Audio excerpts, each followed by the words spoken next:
नमस्कार, मैं हूं मुश्ताक और आप देख रहे हैं बिंदास बोल। पश्चिम बंगाल के हालात बहुत ही खराब हो चुके हैं। मुर्शिदाबाद जल रहा है। पूरे मुर्शिदाबाद में बीएसएफ तैनात है। राज्य की जो पुलिस है वहां पर उन पर लोगों का भरोसा नहीं रह गया है। बीएसएफ ने पूरी मोर्चाबंदी करके रखी है। वहां से लोग जो हैं, ये भी आरोप है कि वहां से हिंदू जो है पलायन कर रहे हैं, भाग रहे हैं, मोहल्ला की तरफ जा रहे हैं। इस पूरी स्थिति के बारे में हम बात करेंगे बीजेपी के जुझारू लड़ाकू नेता राकेश सिंह से। राकेश जी नमस्कार। नमस्कार। क्या कहेंगे जो मुर्शिदाबाद के जो भी हालात है, जो स्थिति है, उसके बारे में क्या कहेंगे? स्थिति तो पूरा बंगाल नहीं, पूरा विश्व देख रहा है कि ये क्या भयावह स्थिति है। और ये स्थिति बांग्लादेश से यदि इसको तुलना किया जाए तो शायद कम ही होगा, उससे कहीं ज़्यादा ही है। मरे 2 लोग हैं, लेकिन दहशत जो है, दहशत जिस प्रकार का एक तरफा दहशत है, और ये दहशत के पीछे में तृणमूल सरकार के मंत्री हैं। तृणमूल सरकार के मंत्री हैं, तो जिस सरकार का मालिक ही दहशत देता हो तो फिर प्रशासन का क्या मोल है। लेकिन कुणाल घोष जो टीएमसी के नेता है, वो आरोप लगा रहे, दावा कर रहे हैं कि ये बीजेपी की साजिश है और ये बीएसएफ के साथ मिलकर बीजेपी जो है मुर्शिदाबाद में दंगा की है। बीजेपी का साजिश है तो बीजेपी का जो बीएसएफ और सीआरपीएफ जवान तो आज हिंदुओं की रक्षा नहीं होता तो सब एक एक करके मारे जाते, एक एक करके कटते। और इन लोगों का इसमें राजनीति कहाँ दिख रहा है? हमारे देश में हर धर्म के लोग हैं। आप देखिए बंगाल को छोड़ के कहाँ रामनवमी और भी जगह हुआ है, और भी जगह ईद हुआ है, और भी जगह हर कुछ हुआ है। सब जगह से तो कोई ऐसा न्यूज़ नहीं आया, लेकिन बंगाल से क्यों आया है? क्या वजह है, आपको क्या लगता है क्यों हो रहा है? आपसे ही सवाल करते हैं। क्यों हो रहा है कि आप मंत्री जो लोग हैं वो उकसा रहे हैं, रेड रोड से वो बोल रही है कि हिंदू होके और हिंदू को गाली दे रही हैं, और हिंदुओं लोगों को ये करे कि ये लोग तलवार लेके निकलेंगे, डराएंगे, मतलब उत्तेजित कर रही हैं। तो उसमें एक घटना है कि हिंटाली से ही हम जा रहे थे 7 पॉइंट से अपने घर की तरफ जा रहे थे, करीब 9:30-10 बज रहा है, और वो रिकॉर्डिंग मेरे मोबाइल में है। आप भरोसा 200 का मॉब एक गाड़ी को तोड़ रहा है, मार रहा है। उसमें एक औरत बोल रही है, आमा के मारो ना, आमा के मारो ना। उतना देर में पुलिस फोर्स नहीं होता तो वहां भी 2 कत्ल होता है। तो इस तरीका का हर जगह हुआ है। उस जगह पे फोकस हो गया, उस जगह पे फोकस नहीं है। लेकिन राकेश जी, ममता बनर्जी जो है, ममता बनर्जी खुद तो हिंदू है, तो फिर वो हिंदुओं की दुश्मन कैसे हो गई?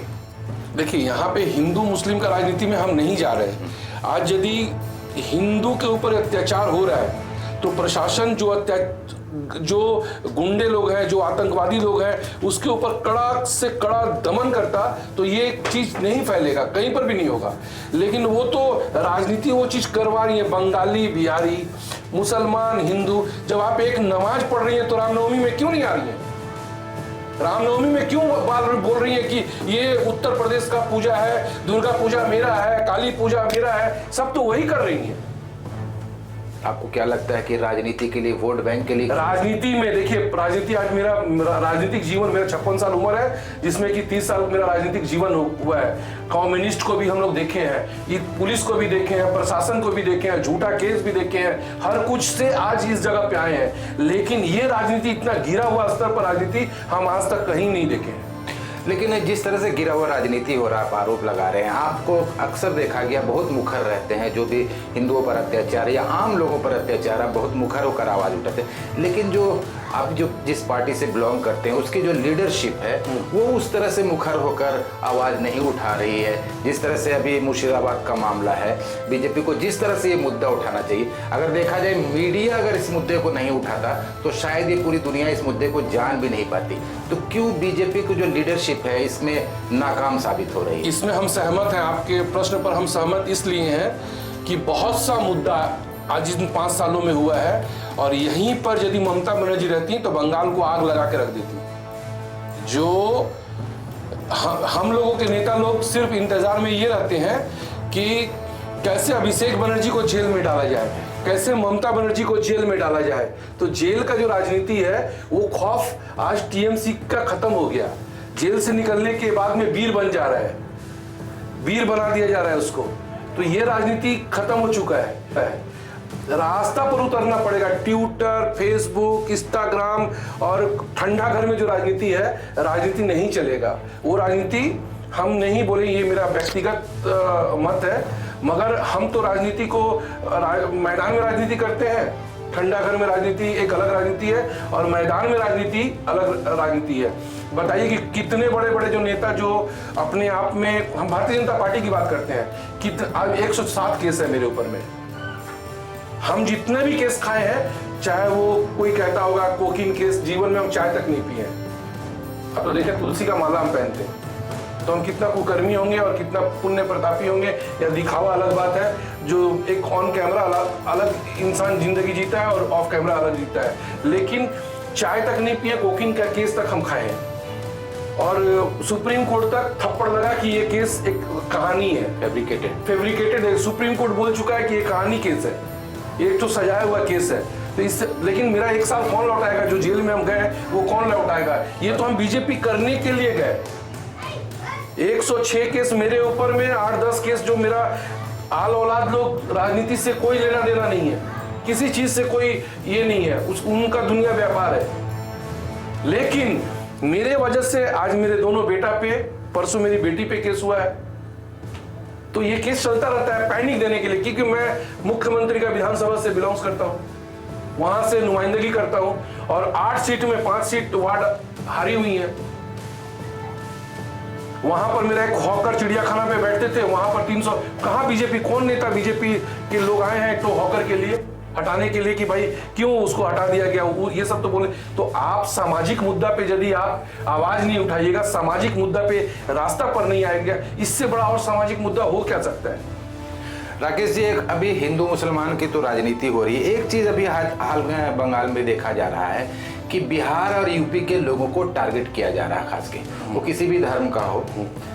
बिहार एक बांग्ला पक्खो बोलकर एक संगठन है जिसके खिलाफ अपने वीडियो भी वायरल हुआ था। इसको, ये बांग्ला पक्खों को, या जो हिंदी भाषी और बंगाली भाषी के बीच में जो मतभेद और विभेद करने की जो राजनीति चल रही है, इसको अब कितना बड़ा खतरा महसूस? देखिए, बांग्ला पक्खो भी टीएमसी प्रमोटेड एक पोर्टल है, उन लोगों का संगठन नहीं है। संगठन जितने हैं सब 8 बजे शाम को 7 बजे के बाद में मताल लोगों का एक संगठन है। बंगाली कल्चर, बंगाली संस्कृति का दिल से, और बंगाल की जनता को हम दिल से सम्मान करते हैं।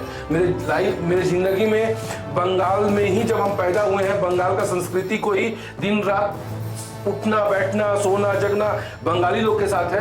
तो आज बांग्ला पक्खों के लिए पूरे बंगाली को यदि हम कहते हैं कि ये पूरा समाज ही हमारे लिए दुश्मन है, नहीं, हम इसको नहीं मानते हैं। हम बांग्ला पक्खों के विरुद्ध में है जो हमारे पूरे धर्म को गुटखाखोर, मारवाड़ी को चोर, उड़िया को चोर, हरियाणा जितने भी, खाली बंगाली को छोड़ के दिन रात गाली देता है। और ये गाली कौन दिलवा रहा है? ये गाली टीएमसी के सह पे और टीएमसी द्वारा ही ये सब चीज हो रहा है। तो आज आप देखिएगा, आज नहीं तो कल या 10 या 15 दिन के बाद, इससे आज तक कोई लगा नहीं था।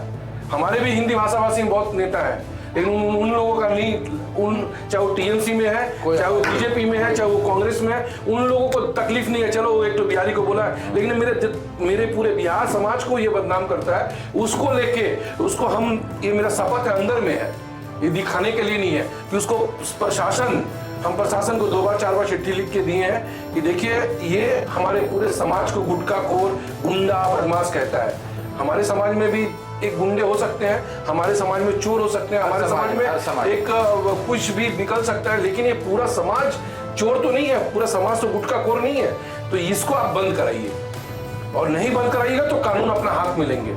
और हम ये आपको वादा दे रहे हैं ये हर बिहारी के लिए, हर यूपी वाले लोगों के लिए, और ये खाली बिहारी को नहीं बोलता है, ये उर्दू का भी विरुद्ध में, ये उर्दू का भी विरुद्ध में है। माने बंगाली जो बोलेंगे, चाहे वो बंगला मुस्लिम है, वो उनके मेंबर सदस्य है, और बंगाल के उनके लिए सब कुछ है, लेकिन उर्दू बोलने वाला, तो ये ममता बनर्जी का ये बहुत बड़ा एक साजिश है, ये जो धीरे धीरे इसे पनपते इसको 4-5 साल हुआ है, लेकिन 1000-2000 का संख्या पे पूरा बंगाल में जम गया। जहां तहां रेल में किसी यात्री को पकड़ देगा बंगाली बोलने के लिए, कोई पुचका वाला ठेला वाला।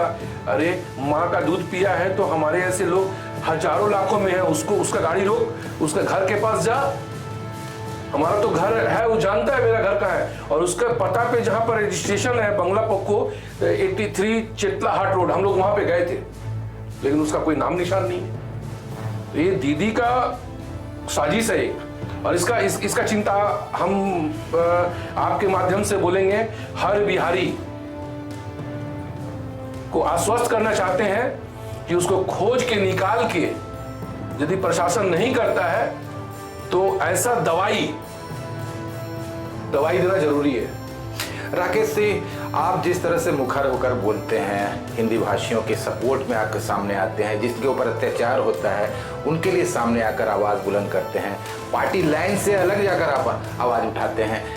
दूसरे नेता जो है आपकी पार्टी के हो या लेफ्ट के हो या कांग्रेस के हो, जो हिंदी भाषी हैं खास के, वो लोग क्यों नहीं आते हैं? भारतीय जनता पार्टी में भी बंगला पक्को है, हमारे भारतीय जनता पार्टी में भी बंगला पक्को है। हिंदी भाषी से नफरत करने वाले लोग हैं, लेकिन हम लोग अनुशासित कार्यकर्ता है, नाम भी लोग जानते हैं, लेकिन सामने नहीं बोलेंगे। हम भी सामने आपका नहीं बोलेंगे, लेकिन दिल दुखता है। यहाँ पर एक हम लोग का भोजपुरी में कहावत है, तो मार खाए धोती वाला, खाना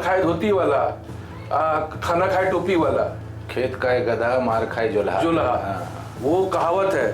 तो हमारे भारतीय जनता पार्टी में भी लोग हैं कि ट्विटर और फेसबुक चलाएंगे, और जब जरूरत पड़ेगा लोगों का तो आप 100 में 80% आप हिंदी भाषी झंडा उठा के और जय श्री राम भारतीय जनता पार्टी जिंदाबाद करने वाले नहीं मिलेंगे तो हम कलकत्ता छोड़ देंगे। तो आपकी इसी बात पर कह रहा हूँ कि अभी जो आरोप लग रहा है, टीएमसी की तरफ से बार बार आरोप लग रहा है कि बीजेपी जो है बाहरी राज्यों से लोगों को लाकर चल रही है, उसको चलाया बहिरागत। तो इस आरोप में कितनी सच्चाई? क्या बंगाल के लोग बीजेपी को पसंद नहीं कर रहे हैं? भाई साहब, ये शब्द कहां से आ सकते हैं? हम एक हिंदुस्तानी हैं। अमित शाह को ये लोग बोलते हैं बहिरागतो, मोदी जी को बोलते हैं बहिरागतो। अलग प्रदेश से आदमी यहाँ पर भारतीय जनता पार्टी का प्रचार करने आता है, उसको कहते हैं ये लोग बहिरागतो। हम लोग बिहार के हैं, उसको लोग कहते हैं बहिरागतो। जबकि हमारा जनरेशन आज़ादी के पहले से है। हमारे ग्रैंडफादर राजपूत रेजिमेंट में सेकेंड वर्ल्ड वॉर लड़ चुके हैं, तो हम लोग उस परिवार से आते हैं। आज भी हमारे दो भाई फौज में है, पायलट है, तो हम लोग उस परिवार से आते हैं। आज आप हमको कैसे बहिरागतो करिए? हम लोग देश सेवा में है, हम लोग फौज में है। राकेश जी, आपका 30 साल का राजनीतिक करियर है। पहले आप कांग्रेस में थे, अभी आप बीजेपी में हैं। 2026 आने वाला है, क्या लगता है कुछ बदलाव होगा? ना मामाटी मानुष की ही हम ईमानदारी से आज जो महसूस कर रहे हैं एक कार्यकर्ता के रूप में और एक मतदाता के रूप में, जो 2021 में चुनाव था और 19-20 में जो वेव एक था, आंधी टाइप का था कि एक रास्ता में चाय वाला भी ये बार बीजेपी आसबे, एक बस वाला कंडक्टर भी जय श्री राम करता था, ट्रक वाला भी जय श्री राम करता था। बंगाल में एक आवो हवा था, वो आज आवो हवा इतना मुद्दा होने के बावजूद भी नहीं है।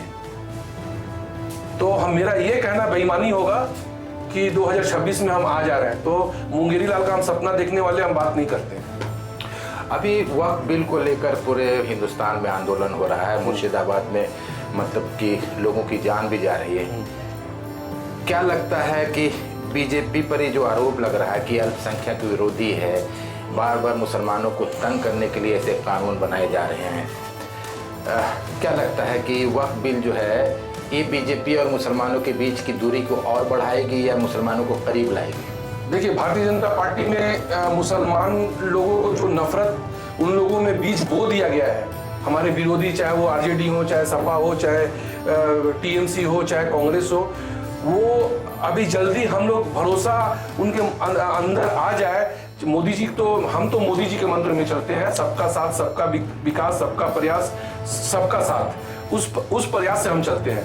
लेकिन जो बीज बो दिया गया है वो फसल और जो सामने में दिख रहा है, जब तक हम लोग उस तरीके से मुसलमानों के प्रति जाके नहीं समझाएंगे, नहीं करेंगे, तब तक मुस्लिम लोग हम लोगों को दुश्मन ही समझेगा।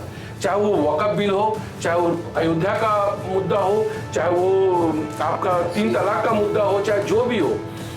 अभी सवाल है राजनीति में वोट का, पोलराइजेशन का, कौन किस दृष्टि से देखता है। लेकिन हम ये चीज देखते हैं कि जब भी प्रधानमंत्री 140 करोड़ का जनता का नेतृत्व करते हैं और 140 करोड़ जनता की बात करते हैं। अब ये हमको बंगाल का राजनीति में ये जो वक़्फ़ का जो तांडव चल रहा है और ये एक शकल ले रहा है दंगा का, सांप्रदायिक दंगा का, तो ये इसके पीछे आड़ में कुछ दूसरा चीज चल रहा है और काम हो रहा है दूसरा कुछ। आज बताइए, एक टीचर आत्महत्या किया है आज, अभी 2 घंटा पहले। क्या उस बच्चे का नाम है, 2016 का टीचर है और अभी 2 घंटा पहले वो आत्महत्या किया है। 26,000 लोग बेरोजगार बैठ गए, उसका कोई बात नहीं होगा बंगाल में? आपकी गलती से नौकरी गया है। सरकार यदि चाहती कि 3 साल में कम से कम 18 बार सुप्रीम कोर्ट, 12 बार हाई कोर्ट पूछ चुका है कि आप इसमें जो जायज कौन है और जो गलत कौन है और सही कौन है।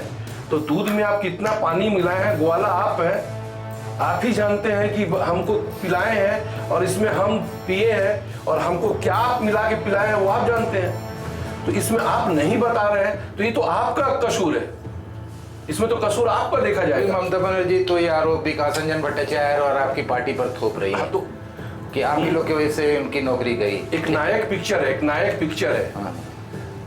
अनिल कपूर का एक नायक पिक्चर है। ममता बनर्जी को हम उसी दृश्य से देखते हैं कि पब्लिकली 1 नंबर झूठा नेता, अपने जिंदगी में इतना बड़ा झूठा नेता, इतना बड़ा एक्टिंग करने वाला नेता हम कभी देखा ही नहीं है। भले हम उनसे आज ये बोल के हो सकता है कि ममता बनर्जी को ये बात हम कह रहे हैं तो ये बहुत बड़ा बात हो गया, लेकिन आप कोई भी कहेगा, टीएमसी वाले लोग कहेंगे, अरे भाई आंख से दिखता है, ये तो कोर्ट पूछ रहा है और रिकॉर्ड में है कि कोर्ट पूछ रहा है आपसे। 18 बार सुप्रीम कोर्ट पूछा, 12 बार हाई कोर्ट पूछा है। एक आखिरी सवाल करते हैं, 2026 में क्या राकेश सिंह ममता बनर्जी के सामने राजनीति मैदान में मुकाबला करते हुए नजर आए? देखिए, हम एक कार्यकर्ता हैं, हम तो लड़े हैं, उनका जो दिग्गज लोग हैं उनसे लड़े हैं और उसमें भी 50,000 इसलिए पूछ रहा हूँ कि आप विधानसभा क्षेत्र के हैं। नहीं, उनके बगल के विधानसभा में लड़ते हैं और उनके विधानसभा में हम रहते हैं। हाँ। बॉबी हाकिम के विरुद्ध में लड़ते हैं और उनके विधानसभा में हम रहते हैं और अपने विधानसभा में 2285 वोट से हराए हैं। अपने वार्ड से उनको 2285 वोट से हराए हैं। तो इतना तो मादा रखते हैं, हराने का मादा रखते हैं। तो क्या इस बार आमने सामने की पब्लिक ये सपना, हमको इस पर भरोसा नहीं करेंगे। यदि ऐसा मौका आए तो पूरा लॉयल्टी के साथ, पूरी ईमानदारी के साथ, तृणमूल का हर कार्यकर्ता, हर नेता के साथ, जो शुरुआत से जो मेरा लड़ाई का जो जोश है, उस जोश खरोश के साथ लड़ेंगे। तो ये थे राकेश सिंह, हमेशा की तरह जिस तरह से बिना लाग लपट के बात करते हैं, पार्टी लाइन से भी ऊपर उठकर बात करते हैं। शायद बहुत कम ऐसे नेता होंगे जो कि एक पार्टी में रहते हुए पार्टी के ऊपर उंगली उठाते हैं। आम आदमी की बात करते हैं, आम लोगों की बात करते हैं, अपने समाज की बात करते हैं, फिर उसी तरह से दिल खोल कर अपनी बातों के रखी हैं। आप नमस्कार।